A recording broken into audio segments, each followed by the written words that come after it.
आज की ऑनलाइन कक्षा में द्वितीय भाषा हिंदी के द्वितीय वर्ष के सभी छात्रों का हार्दिक स्वागत करती हूँ।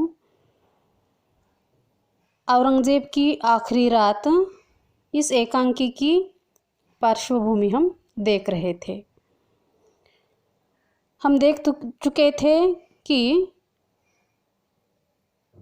औरंगज़ेब बीजापुर और गोलकुंडा की शिया रियासतों पर विजय प्राप्त करने के बाद जब मराठों का अंत करने का निश्चय करता है, तभी वह अपनी असफलता को देखता है और निराश होकर वह अहमदनगर के किले में आकर रहता है। परंतु उस समय उसकी उम्र लगभग 89 साल की थी, अर्थात वृद्ध अवस्था में वह अहमदनगर के किले में आकर रहना शुरू करता है। केवल वृद्ध ही नहीं तो खांसी और ज्वर की बीमारी से ग्रस्त भी है। बीमारी से परेशान है, अपनी असफलता से अस्वस्थ है, इसीलिए एक पल के लिए भी वह सुकून से एक जगह पर बैठ नहीं पाता है। वह एक सफ़ेद रेशम की चादर अपने कमर तक ओढ़े हुए एक साधारण से कमरे में साधारण से पलंग पर लेटा हुआ है। उसका शरीर बीमारी से अत्यंत दुबला पतला हो चुका है। कटी छटी सफ़ेद दाढ़ी है, लंबी नाक है, परंतु वृद्ध अवस्था के कारण उसकी नाक नीचे झुकी हुई है। वो सफ़ेद लंबा कुर्ता पहने हुए है जो रेशमी तनी से दाहिने कंधे पर कसा हुआ है। उसके गले में मोतियों की एक बड़ी माला पड़ी हुई है। उसके मध्य में एक बड़ा नीलम जड़ा हुआ है। उसके हाथ में तस्बीह की माला है और उस तस्बीह की माला के दाने घुमाने का वह प्रयास करता है। उसकी जो मुख मुद्रा है वह अत्यंत मलिन हो चुकी है, अत्यंत दुखी हो चुकी है। निराशा और अस्वस्थता उसके चेहरे से स्पष्ट झलक रही है। इतना ही नहीं तो उसका चेहरा, उसकी आंखें पछतावे से परिपूर्ण दिखाई देती है। अर्थात 89 साल की अवस्था में आलमगीर औरंगज़ेब केवल शारीरिक दृष्टि से ही अस्वस्थ नहीं है, तो मानसिक दृष्टि से भी वह अस्वस्थ रहता है। उसके दाहिनी ओर एक सुसज्जित ऐसी पीठिका है और उस पीठिका पर उसकी पुत्री जीनत उन्निसा बेगम बैठी हुई है। जीनत उन्निसा बेगम की उम्र लगभग 40 साल की है। दिखने में अत्यंत सुंदर है, आकर्षक है। चेहरे पर अत्यंत शांत और सौम्य भाव दिखाई देता है। जीनत उन्निसा ने नीले रंग की रेशमी सलवार और प्याजी रंग की ओढ़नी ओढ़ी हुई है।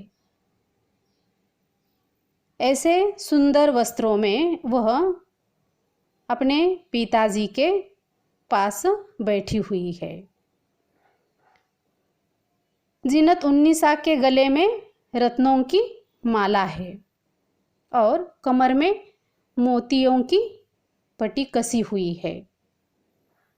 उसके मुख पर भी भय दिखाई देता है, आशंका दिखाई देती है, अर्थात अपने पिताजी के बीमारी के कारण वह भी अस्वस्थ है, परेशान है, भयभीत है या आशंकित है। उस कमरे में किसी प्रकार की कोई विशेष सजावट नहीं है, किसी विशेष प्रकार की कोई रोशनी नहीं है, परंतु सारे वायुमंडल में जैसे एक पवित्रता फैली हुई है। पलंग के सिरहाने 2 क्षमादान रखे हुए हैं और उन क्षमादानों में 2 क्षमाएं जल रही है। दूसरी ओर केवल एक क्षमा जल रही है और वह क्षमा इस प्रकार से रखी गई है कि आलमगीर औरंगजेब की आँखों में उसकी रोशनी न पड़े। अत्यंत साधारण सा ऐसा माहौल है। पलंग के दाहिनी ओर जीनत उन्नीसा बेगम की जो पीठिका है, जिस पर वह बैठी हुई है अपने पिताजी के समीप, तो उस पीठिका के नज़दीक ही एक बहुत बड़ी खिड़की है और उस खिड़की से हवा का झोंका अंदर आता रहता है। उससे घने अंधकार के बीच में आकाश के तारे भी उस समय दिखाई पड़ रहे हैं। अर्थात इस एकांकी का जो चित्रण लेखक ने किया है वह रात्रि के 4 बजे से प्रातः तक का चित्रण किया हुआ है। इसीलिए रात्रि में जो आसमान में तारे होते हैं वह तारे जीनत उन्नीसा बेगम को उस खिड़की में से दिखाई देते हैं, जहाँ से हवा का झोंका आता रहता है। आलमगीर के सामने कोने की ओर सोने के पिंजड़े में एक बहुत सुंदर पंछी बैठा हुआ है। वो पंछी सोने के पिंजड़े में है परंतु बंदिस्त है। पिंजड़ा खुला हुआ नहीं है। बंद पिंजड़े में वह पंछी कभी कभी अपने पर या अपने पंखों को फड़फड़ाता है, मुक्त होने की कोशिश करता है, उड़ने की आकाश में कोशिश करता है, परंतु पिंजड़े का दरवाज़ा बंद होने के कारण या पिंजड़ा बंद होने के कारण वह अपने पैरों को फड़फड़ाने के अलावा दूसरा कुछ नहीं कर सकता है। पलंग से कुछ ही दूरी पर थोड़ा सा हटकर सिरहाने की ओर एक तिपाई रखी हुई है, एक छोटा सा टेबल रखा हुआ है और उस टेबल पर कुछ दवाएं रखी हुई है, दवाओं की शीशियाँ रखी हुई है, जिसमें एक गुलाब जल भी रखा हुआ है। उसके पास ही एक सोने का प्याला भी रखा हुआ है और वह सोने का प्याला एक रेशमी कपड़े से ढका हुआ है। तो इस प्रकार का वातावरण अहमदनगर के किले में, जहाँ आलमगीर औरंगजेब अपनी पुत्री के साथ रहने आया है, वहाँ का प्रस्तुत एकांकी में लेखक ने व्यक्त किया है। आलमगीर औरंगजेब ऐसे साधारण से कमरे में साधारण से पलंग पर लेटा हुआ और वह भी हताश होकर, निराश होकर बीमारी से त्रस्त होकर लेटा हुआ लेखक यहाँ चित्रित करते हैं, प्रस्तुत करते हैं। और ऐसी परिस्थिति आलमगीर औरंगज़ेब के ज़िंदगी में पहले कभी भी आई नहीं होगी, जो अब अंतिम समय में यह स्थितियाँ औरंगज़ेब में सामने आई है। पर्दा उठने पर आलमगीर कुछ क्षणों तक बेचैनी से खांसता रहता है, क्योंकि खांसी और ज्वर उसको छोड़ने का नाम नहीं ले रहे हैं। रुक रुक कर बीच बीच में खांसी आती है, थोड़ी सी शांतता छा जाती है, फिर खांसना शुरू होता है, फिर एक गहरी सांस लेता है और फिर एक भारी सांस लेकर शून्य की ओर देखता है, सोचता है और सोचते हुए अपनी बेटी जीनत उन्निसा बेगम से कहता है, खांसी एक लम्हे के लिए भी नहीं रुकती, कोई दवा उसे नहीं रोक सकती। जीनत, कोई दवा उसे नहीं रोक सकती। यह मौत की आवाज़ है, इसे कौन रोक सकता है। फिर खांसता है और फिर कहता है कि यह मौत की आवाज़ है। अर्थात आलमगीर औरंगज़ेब को स्वयं की मौत स्वयं की आँखों से समझो दिखाई देने लगी है। इसीलिए वह अपनी बेटी से कहता है कि बेटी जीनत, खांसी तो अब एक पल के लिए भी रुकने का नाम नहीं ले रही है और किसी प्रकार की कोई दवा उसको रोक नहीं पा रही है। कोई दवा उसे नहीं रोक सकी है। अब यह जो खांसी है यह मौत की ही आवाज़ है और इस मौत की आवाज़ को अब कौन भले रोक सकता है। इस मौत की आवाज़ को कौन भले विरोध कर सकता है। इस प्रकार से वह अपने मन की भावनाओं को अपनी बेटी जीनत उन्निसा बेगम के पास व्यक्त करता है।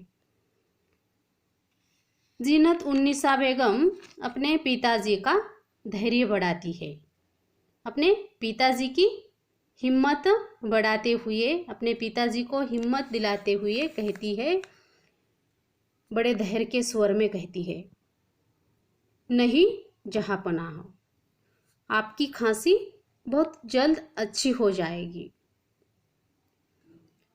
हकीमों ने कहकर बीच में ही रुकती है, अर्थात उसका संवाद यहाँ अधूरा रह जाता है, क्योंकि आलमगीर बादशाह औरंगजेब बीच में ही उसका संवाद तोड़ते हुए कहता है कि हकीमों ने कुछ नहीं समझा, कुछ नहीं समझा उन्होंने। यह खांसी कोई मर्ज नहीं है बेटी, यह खांसी सल्तनत के उखड़ने की आवाज़ है जो हमारे दम के साथ उखड़ना चाहती है। अपना मुंह उदास करता है और कहता है उदास स्वर में कि उखड़े, कहाँ तक रोकेंगे हम। फिर बीच में ही खांसता है,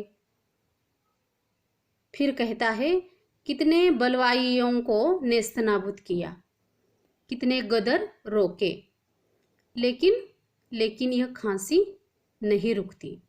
बेटी रुके भी कैसे। फिर उसका स्वर शांत हो जाता है, कहता है अब आलमगीर नहीं है। जैसे भी जीनत उन्निसा बेगम अपने पिताजी को हिम्मत दिलाती है, कहती है कि नहीं जहाँपनाह, आपकी खांसी बहुत अच्छी हो जाएगी, बहुत जल्दी से आप ठीक हो जाएंगे। जल्दी से आपको आराम मिलेगा, आप स्वस्थ हो जाएंगे। परंतु आलमगीर को अपनी मौत अपनी नज़रों के सामने दिखाई देती है। वह अपने बेटी के संवादों को बीच में ही काट कर कहता है कि हकीमों ने कुछ भी नहीं समझा है बेटी, यह खांसी कोई मर्ज नहीं है,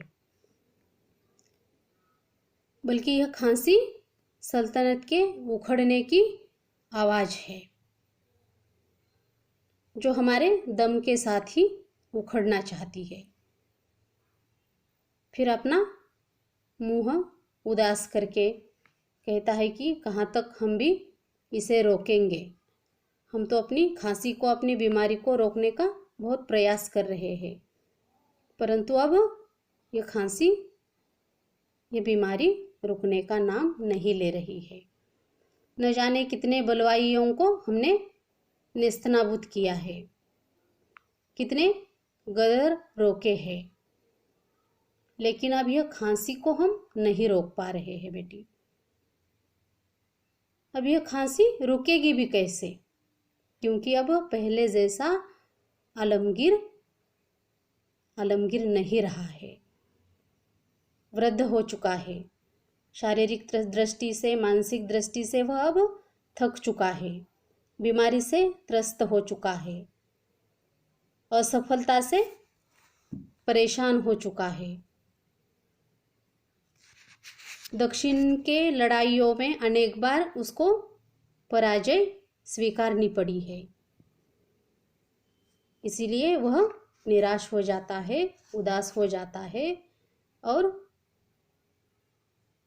अपनी मौत उसे सामने दिखाई देती है। यहाँ रुकेंगे, धन्यवाद।